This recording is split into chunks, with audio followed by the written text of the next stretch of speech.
Our question right now, are you losing faith in Sherrone Moore as the head coach? And I'll start. I liked the decision to promote him. You wanted to continue the momentum of Michigan's national title. The identity as a physical running football team. He's a former offensive line guy. A reputation as a good recruiter. These are things worth taking a shot on. And a good play caller. Yes, when he was calling plays. Mm-hmm. That is not the case this season. Am I losing faith? Yes. I mean, I don't like seeing 30 seconds get bled off the clock absent-mindedly asleep at the wheel at the end of the game. I don't understand 4th and 3s kicking 3 yards from the end zone, a field goal, or running a 3rd and long only to take a delay of game and punting the ball. These feel like coaching blunders. And as far as play calling goes, he is not making the decision to strip Kirk Campbell of play calling. Therefore, he is endorsing Kirk Campbell as the play caller every week. That is an issue that I would have as a Michigan fan. And we are getting ticket texts. People are unhappy naturally with a 5-5 football team, but it's not like he's squeezing every single ounce of talent out of this roster. In many ways, they've underachieved. In many ways, they blew a chance to beat Indiana this week. They were in that football game, and they did not coach it well. And if you're going to make a change at quarterback, which they've done 4 times, if you're going to make a change in personnel up front, some of it due to injury, but others due to performance, if you're going to make a change at other positions, then why not consider taking over play calling? We've asked him. I've asked him about it. You've asked him. We've asked him about that, and he is saying it's a collective effort. He's kind of deflecting to the team. He doesn't want to single out anybody.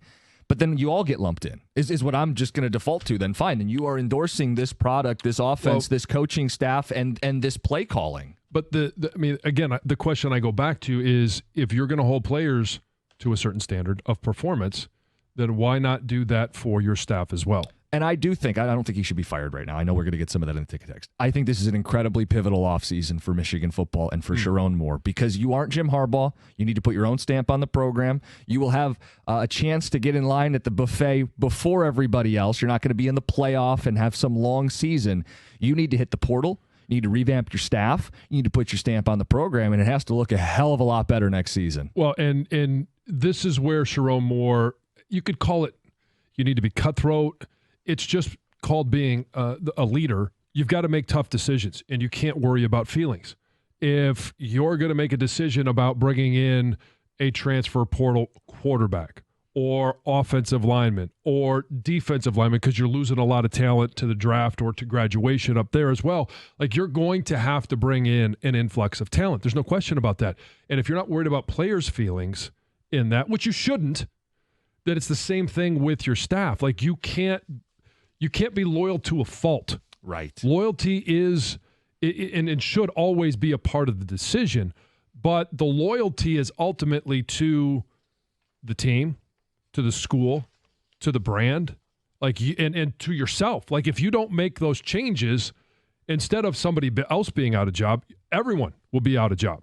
Some ticket text coming in. This one says, Michigan calls plays like they have last year's personnel. They obviously don't. This O-line is not moving people. Yeah, we're to the point now where you're deep enough into the season. The O-line has not developed enough. Neither back got going against Indiana. And when neither back is breaking off big runs, John, it's a problem. I'm looking at up front going, are you guys doing enough? Of all of our texts, I agree with that one the most today. I really believe that. He's coaching last year's team, he thinks, to a degree. I mean, you can almost make the case that without all the other quarterback shuffling that orgies being used like JJ was a couple years ago.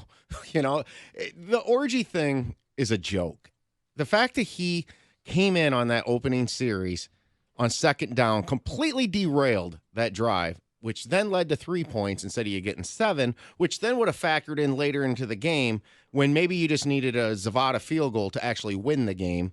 And I also think, too, when he came back in the first half and he fumbled, you know, what are you doing? This doesn't work, but he keeps trying to do it. Ticket Texter says Sherrone doesn't have a clue. He's in over his head, and he's drowning, taking the program down with him. Texter says he needs to be fired. Sadly, they won't until the NCAA stuff is over. Drew in Woodhaven. Another one says, you think Sherrone can think 2 plays ahead? It took him 30 seconds to realize he needed timeouts taken at the end of the game. Let's temper our expectations.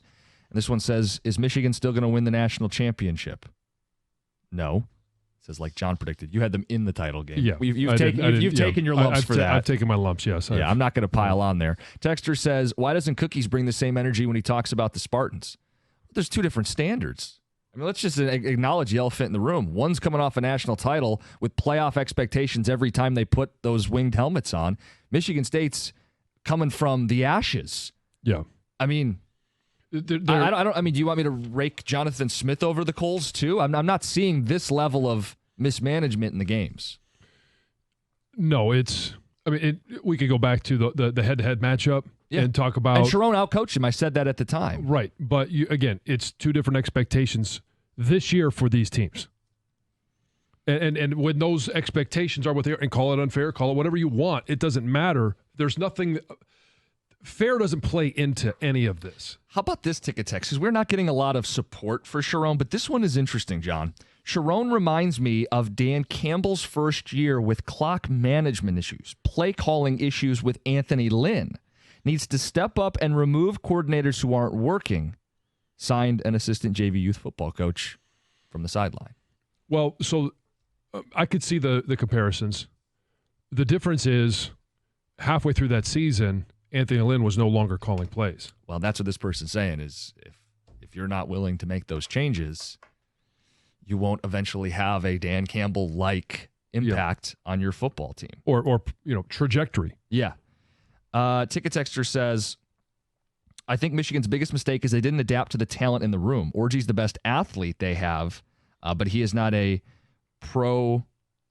And then it cuts off. Sorry. That they're not using Orgy properly. Did you agree with that? I mean, they're using him like they did last year now. I know there was a couple of games where they did make him the starter, but it was clear, he wasn't going to be the thrower that they hoped he was going to develop into. The problem I have is that every time Alex Orgy is in the game, I really believe if Teddy could speak full sentences and words, he would say, Michigan's going to run the ball. Like, that to me is the most obvious thing. And it's just when that happens and you become that predictable, if you don't have the offensive line like they had the last couple of years, when you become predictable, you lose any slight advantage you may have had. Texter says, I love Moore in the direction he's taking Michigan football. Signed, a Michigan State fan. As an MSU fan, I would take Moore over the clown we have running our program. At least Moore can recruit. Well, this is where, and you mentioned it, there's a very pivotal offseason. I don't think Sherrone is going to be relieved of duty. No, I don't think anybody, you may want him to, but it's not going to happen.